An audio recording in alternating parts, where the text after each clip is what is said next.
And as I always say, it's a beautiful day to have a webinar. I'm John Yarrington, CEO of the Performance-Driven Marketing Institute, a 501c6 not-for-profit trade association dedicated to protecting, promoting, and advancing the direct-to-consumer and performance-driven marketing industry. And on behalf of the entire PDMI family, it's my pleasure to welcome you back for yet a fun-filled and exciting episode of the PDMI Take 20. As a reminder, the PDMI Take 20 is a quick-hitting roundtable discussion led by industry experts on trending topics, all in roughly 20 minutes.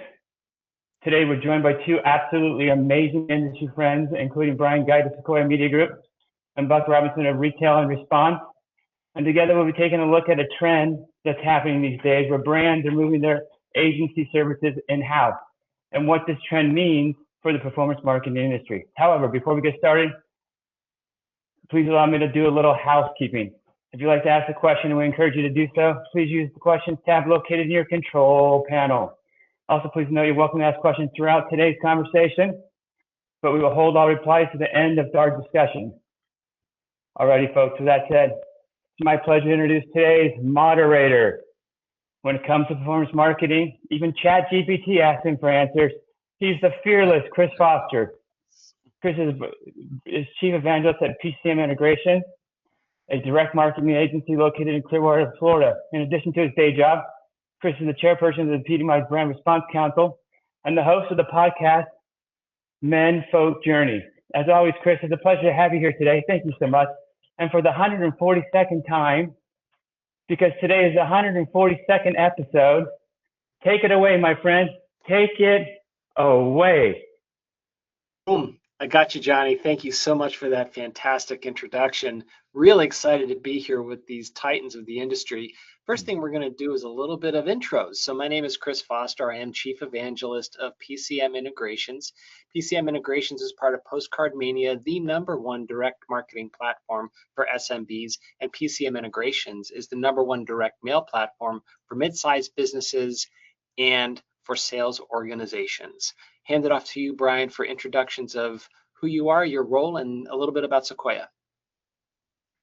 Yeah, my name is Bryan Geidt, Chief Strategy Officer at Sequoia Media Group. We're kind of the new kid on the block, having only been about 3 years old, but we're built with a lot of industry veterans that have a lot of experience in performance marketing, as well as brand advertising, direct response, lead gen, creative work, all of the above. Excellent. Buck?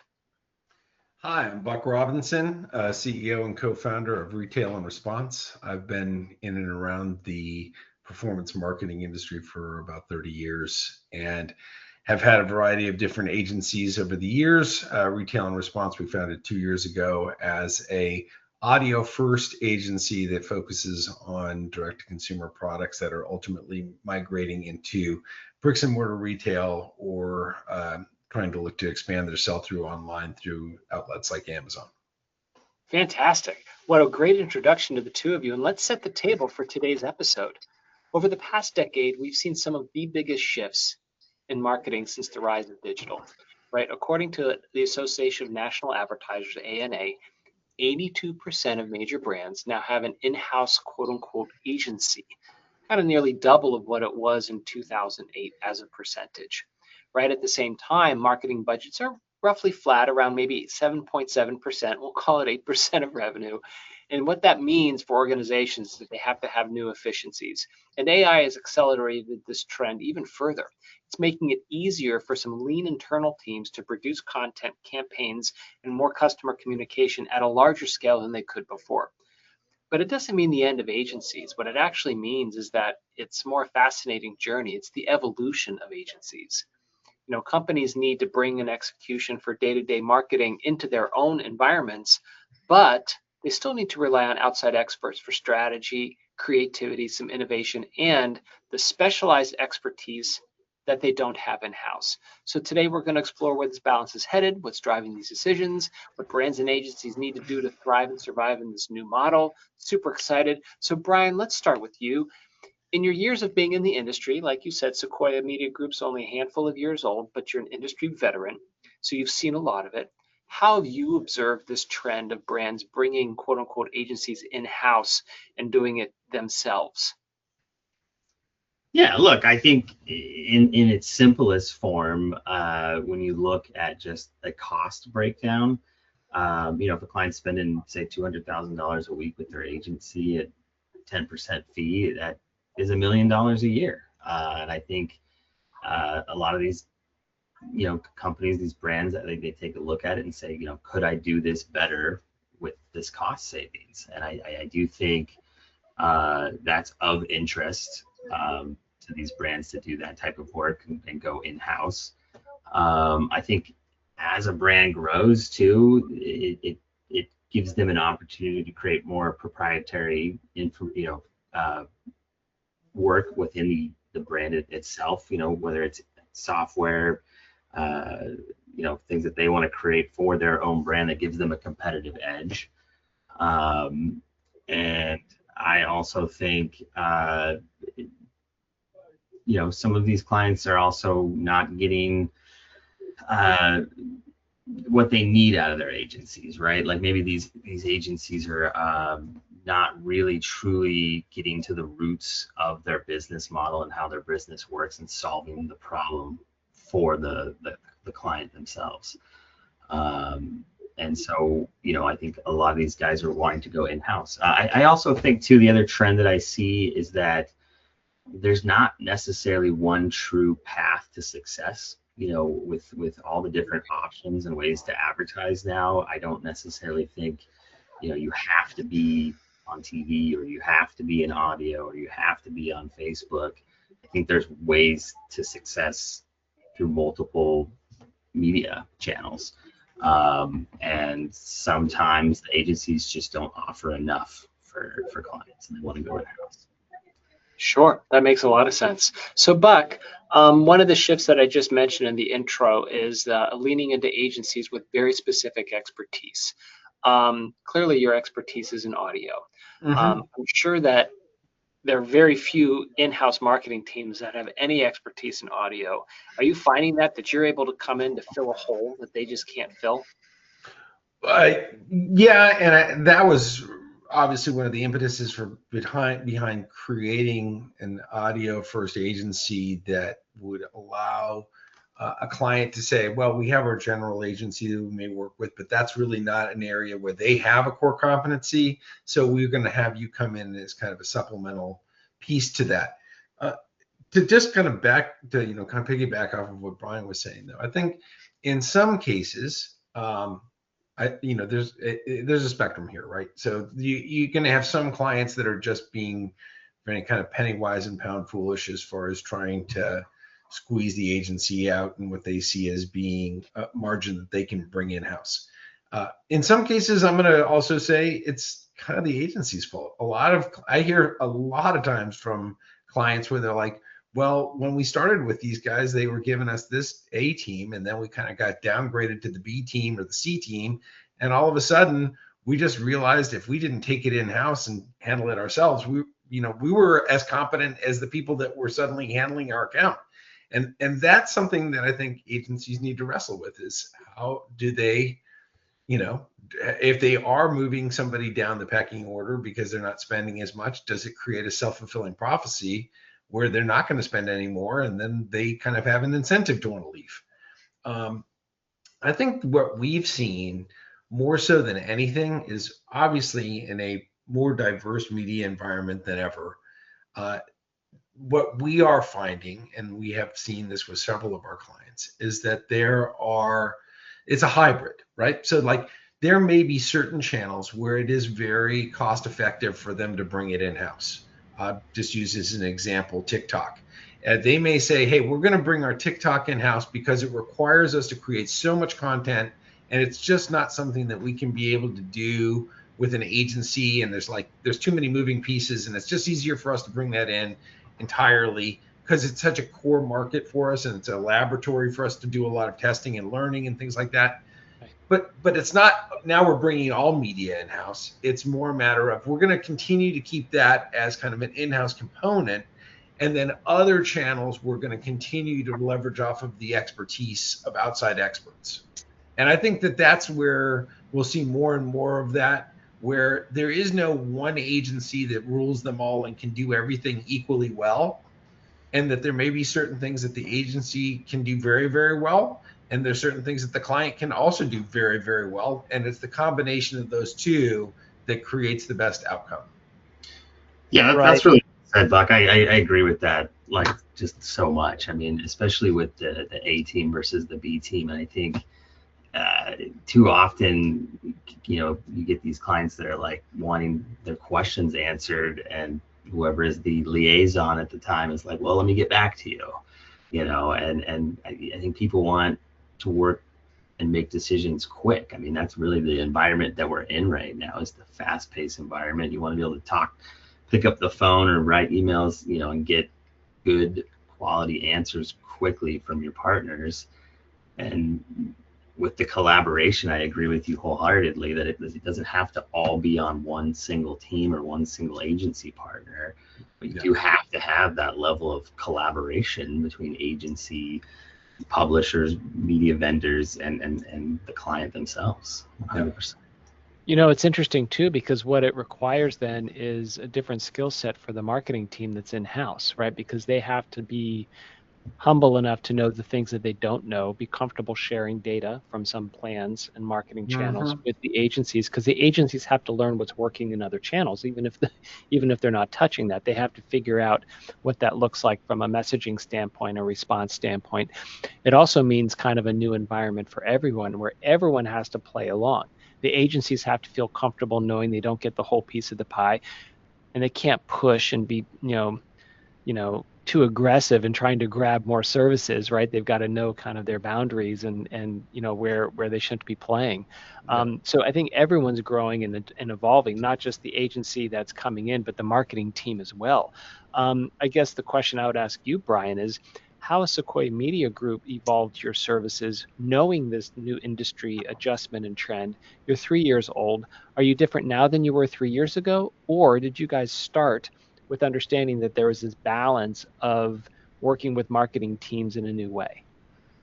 Yeah, absolutely. I mean, I think I know at the beginning of this call, I talked about sort of the cost savings that you can have from going in-house. But I think one of the other things that I want to talk about where I see that we've evolved is just the education component. We like to have our team surrounded by people that are just thirsty for growth and knowledge, and that's exactly what you need in this environment where it's just ever changing and there's ever new technology coming out. And that the amount of time that we put into just educating our people and our teams so that we can truly give the best information to our clients on all the options that exist out there is a lot. And I think that is maybe something that can get overlooked by someone that is maybe thinking about making that shift from agency to in-house, is just the pure amount of time needed to learn about everything that exists out there. Every opportunity, every new partner, every new DSP that's popping up, every new way to advertise. It's no longer just a simple marketplace update. There is a lot to grasp on a daily basis, and that time opportunity cost is a big factor for sure. Yeah, no, I get it. So I think then what I would say, is that this is a trend that has grown over the last X number of years. I'm curious, as new Gen Z workers come in to the fold, right? They're going to be native digital, right? Because the marketers that are coming in looking for those jobs have been savvy digital consumers, right? So they kind of know what works, what doesn't work, and they've seen what they like, and they can apply that to the brand that they're in. So it's definitely a place where they're sussing things out. For example, we're in the direct mail space. Guarantee you most Gen Z marketers have no idea about direct mail. How could they? They never experienced it. They didn't use it, right? So for them to do direct mail, it's kind of like, I don't know, and maybe I should work with an expert to help out with that when my clients ask me for direct mail. I'm sure, Buck, the same is true with you when someone says, hey, I want to get into digital audio, and they look around, they're like, I have no idea what that means. So how do you see this pattern or trend continuing, especially knowing that almost a third of the workforce coming in the next year or two is going to be Gen Z? Yeah, and I think that's exactly right. And again, it's easy to kind of lose the forest for the trees when you say, well, look, this is how much we could conceivably be bringing in-house and saving money on. Like, that's That is one part. What you don't see, and it's a much harder calculation, is how much are you losing out on when you have a myopia because of your in-house expertise and how limited that is. So in other words, if you have somebody who's coming in and they don't have an appreciation for direct mail, they don't have an appreciation for radio or other channels that maybe are not digital first, so that they are going to gravitate away from those. There's an opportunity cost that if those are the right fit for the demographic that you're targeting, then you're going to be losing. You're actually cutting off your nose to spite your face in terms of, I'm saving money, but I'm losing money because I'm not actually going to have the performance by reaching the audiences that I need in the media that is going to be best suited to that audience. I use that as a perfect example all the time to people where they're like, well, we really want to do, and of course in my world, podcasts are the fair-haired boy right now, and a lot of people will want to immediately gravitate towards podcasts, even though podcasts may not be the right place for them to start off, and they have no appreciation for the costs associated with it relative to what they could do similarly in terrestrial or satellite radio. And so they go there because it's what they're comfortable with. They go there because that's what they're familiar with. And more importantly, they go there because that's what they consume. And that's all well and good, but that doesn't mean that's what's going to work. And you need an agency who's going to push back against you and say, that's a bad idea. You shouldn't do that. You're going to lose money if you do that. And that's not a function of, don't do it because we're not the ones doing it for you. Don't do it because it's just a bad business practice. I mean, I think one of the things that Bryan mentioned and that I wanted to just throw out, and it doesn't matter who, but with a former agency that I was with, the only client that ever fired them for a very simple reason, not because they weren't getting good rates and they weren't doing a good job. And he's like, you didn't push back on me enough. Like, I just kept saying, I want to do this and I want to do that. And you never said no. And sometimes that's what, at least in our role as an agency, is to stop the client from being their own worst enemy. And Sure. When they bring it in-house, they don't have anyone who's telling them, that's a dumb idea, don't do that. And I think that's a really important role that an agency should play. Right, because it's interesting. 100%. Yeah. I mean, that backbone is truly something that I've seen that's changed a lot over the years. Not to say that everybody's like this, but it's so easy to become that paper pushing agency that just sort of falls in line and does what they're supposed to be told and isn't taking as many risks and isn't showcasing the truth. And I've had similar situations with clients where you are almost fighting with each other, and it's refreshing when a client says, I did not agree with you, and here we are, and I'm glad we tried it, and vice versa. It goes both ways. Sometimes you're wrong, but you have to bring that education of your expertise with you. And I agree that if you're in-house, it's a different dynamic because you're maybe reporting to somebody that controls the livelihood of your employment, and it just might be a different voice, But as an agency, it's our responsibility to speak up. Well, and that's where I come back to again. I'm sorry, Chris, I didn't mean to cut you off. Jump in, please. It's just to be able to say, again, I think there's a mirror that a lot of agencies need to hold up against themselves to be able to say, are we creating friction that drives a client away? And in some cases, it's when you have this attitude of like, hey, we are the experts. You just go sit over there and write checks. That's all we need you to do. It creates a feeling of like, we're not working together as a team. We're not pulling in the same direction. You're just milking me. And I think that that's one of the things that we've been very adamant about in terms of, kind of pride of authorship, is being able to say to a client, hey, if you think you can do a better job with this, like let's just say the creative or the writing or whatever, and especially in our case, we may have like a founder who's going to be the spokesperson for it, and they really know the voice they want to have for the brand, and they really know how they want to carry that message. Great. All we ask you to do is allow us to have a seat at the table to give you the benefit of our 3 decades of experience, to be able to allow you, you drive the bus, you do it, but we're going to be able to help you do it better than if you didn't have us sitting at the table with you, and vice versa. We always try to make a point of saying, hey, we'll take the lead on this, but we want you to have a seat at the table and talk to us about how it's your product. How do you want it to be conveyed to the audience? And so I think that's when agencies have this kind of like let the pros handle this, and you just go sit over there and make sure that the invoices get paid on time. It creates an environment where a client is likely to say, you know what, maybe we don't need these guys. Maybe we can just do this on our own. Yeah, and I think it gets back to what we talked about earlier in the broadcast, where the new dynamic and the new relationship is more of teamwork and collaboration, where the agency doesn't want to be one that is quiet and says a yes person. Yep, you got it, sir. You got it, sir. I'll do whatever you want, sir.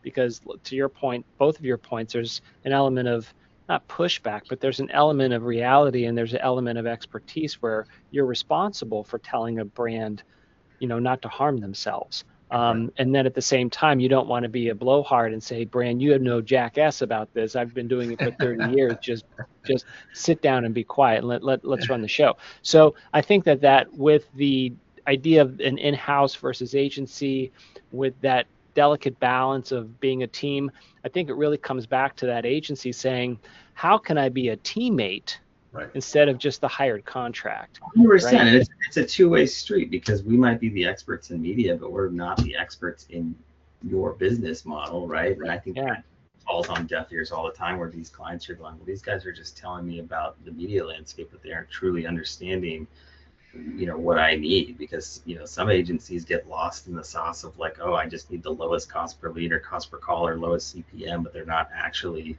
adhering to what the client is actually needing. Correct. It's a two-way street. Well, and one other thing that I'll throw out there, and I think it's at least I can speak to it with authority on my side, is that one of the problems that we also face is the media, right? Like, so the media, at least in the radio world, is notorious for dialing for dollars and calling clients direct and saying, you should be working directly with us, and almost in a sense hurting the agencies by saying maybe there's a better way to do this. And what they don't understand in a lot of cases when dealing direct with the media is that they have this kind of false perception that the media has their best interest at heart. The media doesn't have their best interest at heart. The media is just trying to sell inventory. That's what they're trying to move. And in the end, that's where I find that we as an agency, again, kind of earn our keep, is by coming in and really being able to say, hey, we are not just taking whatever the media throws at it and just summarily rubber stamping it. Like, we're pushing back. We're getting you truly the best deals or truly the best options that are going to help build your brand and build your sales, and not just assuming, which I think is a very dangerous, most of the worst deals that I've ever seen. And when somebody says to me, well, we tried radio and it failed, is a situation where the media reached out directly to the client and the client tried to do it on their own. And it wasn't radio's fault. It was the radio station's fault that the thing, just the intermediary. But that goes back to your expertise with these distinct and niche channels. Right. I do want to. We're already 2:25, which is awesome, or 11:25. We can keep going for the rest of the day. But before we do, I do have one final question for both of you, because you can't not ask it. And it's a frank conversation about AI shaping strategy plans, execution, creative. An in-house team now has a greater ability than ever to kind of shape a strategy plan that an agency used to own. There are tools for agencies and brands where it's an AI tool that actually generates creative strategy and marketing execution plans that are served up on a table that you can edit and adjust. So how do you see that and this element of AI coming into play, where you can help in-house teams manage their AI, well, and or speak to it when one of the in-house teams says, yeah, I got your proposal, I got these ideas, and Buck, I got these various radio scripts that you gave me, but I fed it into chat, and chat said I should do this. Right. So what kind of conversations are you guys having regarding how AI is affecting brand decisions and marketing team decisions? Yeah, well, with the example you just gave, I love it, because if it gets people asking questions, then that's what you want, right? Like that's how you have great collaboration. But in general, we kind of look at AI. AI is obviously everywhere, but for us, I look at AI as really more of sort of like the plumbing behind the scenes, and not necessarily like the upfront product or fixture. And the AI, if you have just like good plumbing, makes everything run smoothly, right? We can use AI for so many different ways to create systems. We always talk about how systems set you free. We want to create better systems. We want to use the AI to make things more smooth, optimize our time, better research, ask better questions. But it's certainly not the forefront of the product. But AI is really just helping making things a lot better, stronger, more efficient. And I do think, just like you said, it's great. It opens up questions, because we can dive into things a little deeper. Yeah, AI is a wonderful tool, and we use it all the time. And I make sure that the client understands we use it too. So it's not something that we're like poo-pooing and saying has no value. It has a value, but we get that exact conversation all the time, Chris, where people are like, well, I took a shot at doing this with ChatGPT, and I'm coming up. And one of the things that we try to, and again, a lot of it is deep breaths and okay, whatever. That's part of the client management, is to make sure that they understand when we say here's why we shouldn't go with just what ChatGPT spit out. Here's why.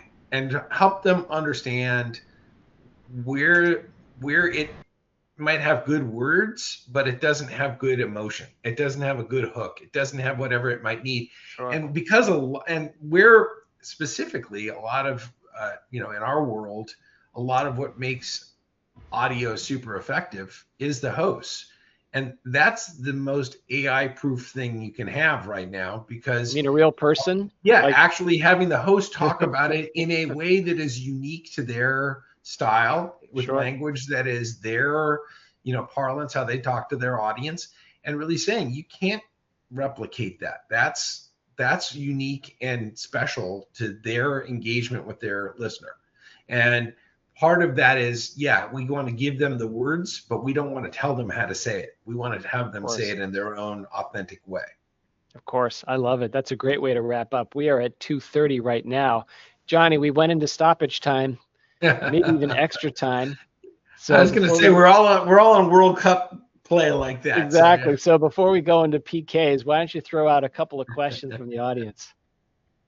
I love it. What a great analogy, Chris. What a great analogy. So let's do a couple of questions here. Let's start with this one.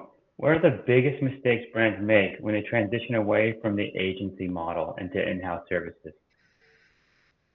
Yeah, I would say that just comes down to sort of research, right? Like not truly understanding how much time is involved, how much cost is involved, man hours. I think if you are going to go in-house, really do your homework on everything that is involved.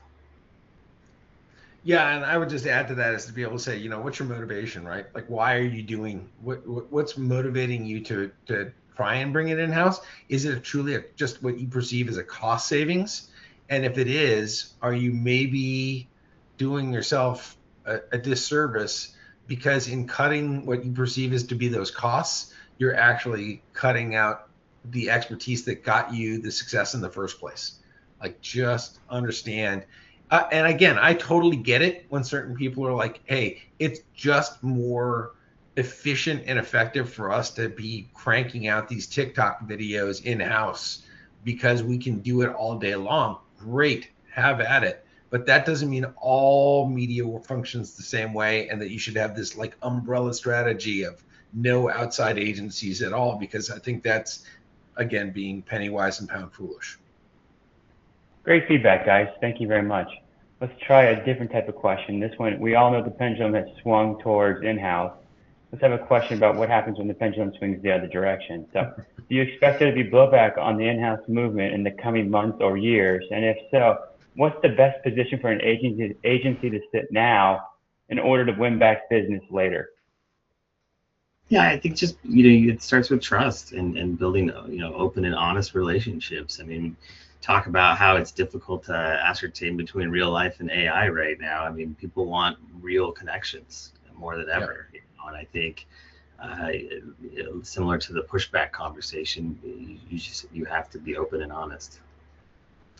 Yeah, and I think that again, there's such a huge spectrum, and a lot depends upon who the product is meant to appeal to in the first place.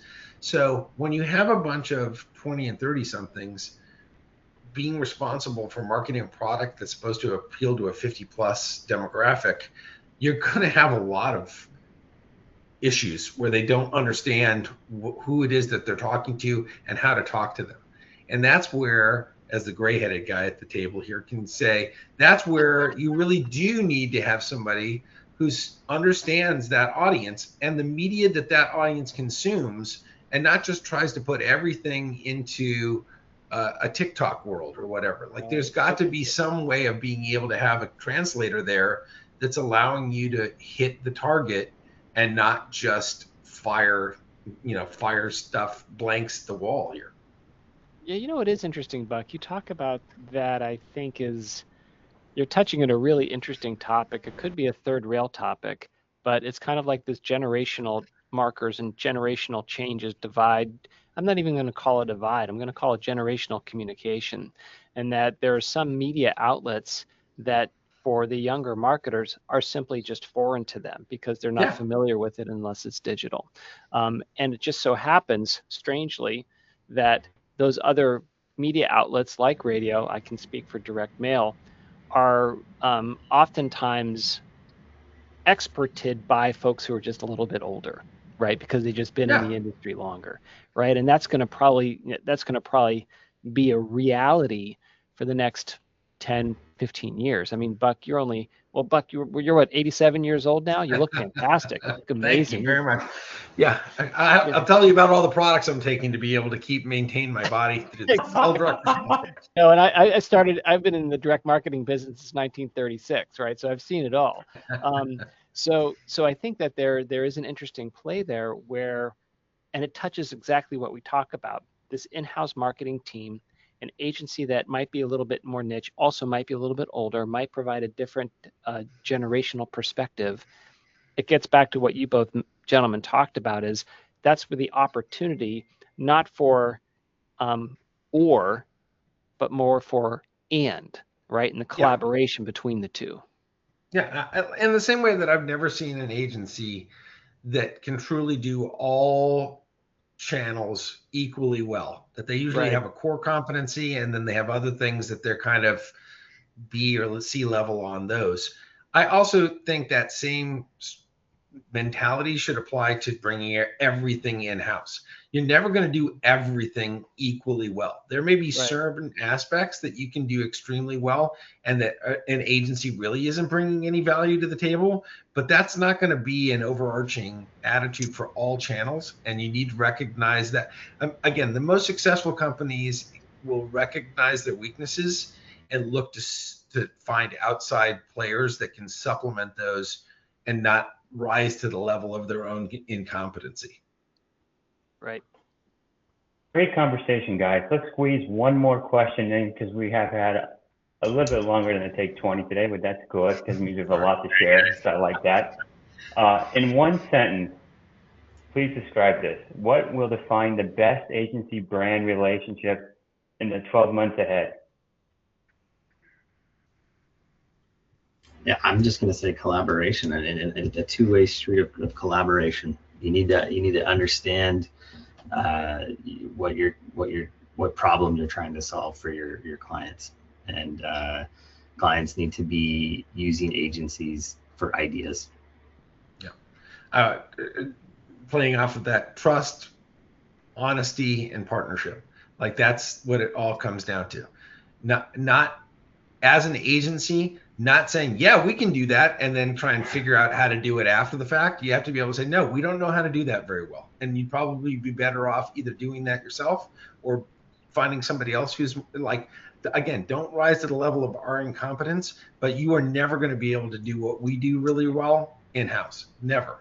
So don't hamstring yourself by being penny wise and pound foolish because you look at the commission and think that that's something that's a cost savings. It's not. It's the smartest investment you can possibly make. Really great conversation. Oh, sorry, Chris, go ahead. I could see you were just about to dive in. No, I was just going to say it's excellent. I think that, what I'm hoping is for the audience here, if you're an agency or if you're a brand looking to balance this out, I think this was a perfect perspective on it because there's no one right answer. Mm-hmm. But hopefully, we picked up some of these, beautiful pearls that these guys have dropped so that they can take it with it in their decision making for the rest of the year. Yeah, well said, Chris. Well said. Well, guys, phenomenal session. Chris, Bryan, Buck, great conversation today. Thank you so much. Folks at home and at the office, I hope you enjoyed today's conversation as much as I did. Before we close out, I'd like to take a moment to invite you to join us all for our next episode of the PDMI Take 20, hosted Wednesday, July 22nd. Can you believe we're coming up on Wednesday, July 22nd? Where does the year go? My God. That will happen at 11 a.m. Pacific, 2 p.m. Eastern. I also want to remind you that PDMI's fall conference, PDMI West, is scheduled for October 19th to 21.